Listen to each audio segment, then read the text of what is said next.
Des douleurs au ventre, une diarrhée, bon, ce sont des symptômes assez courants, on est d'accord. Mais attention, parfois ça peut cacher une inflammation un peu plus sérieuse, l'entérite. Alors, qu'est-ce qui se cache vraiment derrière ce terme médical? Comment est-ce qu'on arrive à poser un diagnostic précis? C'est justement ce qu'on va décortiquer ensemble. Allez, on commence par la base. Avant toute chose, pour bien comprendre l'entérite, il faut savoir précisément de quoi on parle. C'est quoi au juste? Voilà. La définition médicale, elle est plutôt directe. L'entérite, c'est une inflammation de la muqueuse de l'intestin grêle. Pour se faire une image, c'est un peu comme si la paroi intérieure de notre intestin devenait toute rouge, irritée, bref, enflammée. Et c'est cette réaction, en fait, qui va déclencher toute la chaîne de symptômes qu'on va voir juste après. Le problème avec une inflammation interne, c'est que ça ne se voit pas de l'extérieur. Alors comment le corps fait-il pour nous alerter que quelque chose cloche? Quels sont les fameux signaux d'alerte à reconnaître? On le voit bien ici, les signaux sont assez variés. Ça part de choses assez classiques, comme les douleurs abdominales ou la diarrhée, mais ça peut aller jusqu'à des signes beaucoup plus alarmants. Je pense par exemple à de la fièvre, à une perte de poids qu'on n'explique pas, ou même à une hémorragie digestive. En fait, c'est souvent la combinaison de ces différents symptômes qui va créer un véritable tableau clinique et qui va, bien sûr, orienter le diagnostic du médecin. Ok, donc on a une liste de symptômes. C'est un peu comme avoir une liste de suspects dans une enquête. Mais pour la médecine, ça ne suffit pas bien sûr. Comment est-ce qu'on transforme ces suspens en un diagnostic vraiment confirmé? Le processus, il se fait en 2 temps. D'abord, l'étape numéro 1, l'observation des signes cliniques. C'est tout ce que le patient ressent et décrit. Et ensuite, on passe à l'étape 2, les examens paracliniques.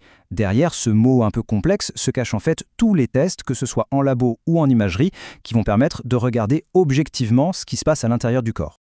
Et c'est là que ça devient intéressant.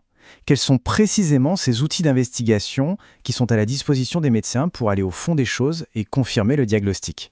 Eh bien, c'est une vraie panoplie de détectives médicales.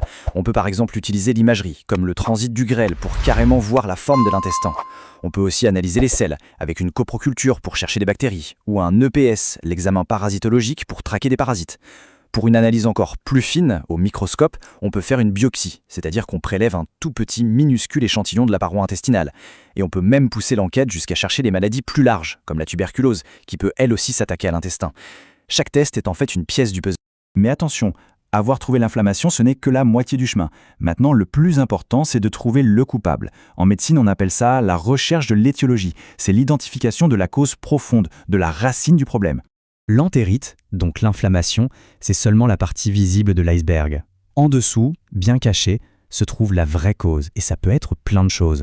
Une bactérie comme celle de la tuberculose, un virus, des parasites, ou même des maladies plus complexes. L'inflammation, finalement, n'est que la conséquence de tout ça. Bon, on a identifié le problème et on a trouvé sa cause. Il est temps de passer à la solution. Comment on traite l'entérite? La réponse, en fait, elle est assez logique au vu de tout ce qu'on vient de se dire. Cette phrase, elle résume tout. C'est vraiment la clé de voûte de toute la démarche médicale. On ne traite pas le symptôme, c'est-à-dire l'inflammation, mais on traite sa cause, l'étiologie. C'est un principe fondamental, un traitement ciblé, personnalisé. Et ça illustre parfaitement le principe. Si la cause, c'est la tuberculose, eh bien on donne des médicaments spécifiques, les antibacillaires. Si ce sont des parasites, on utilise des antiparasitaires. C'est une approche qui est ciblée, logique et surtout efficace. On ne tire pas dans le tas, on vise directement la source du problème. Et on termine sur cette idée qui est vraiment centrale. L'exemple de l'entérite nous le montre très bien. Un seul et même symptôme peut en réalité cacher une multitude de causes différentes.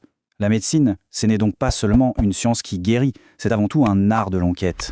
Tout l'enjeu, c'est de trouver le bon coupable pour pouvoir prescrire la bonne solution.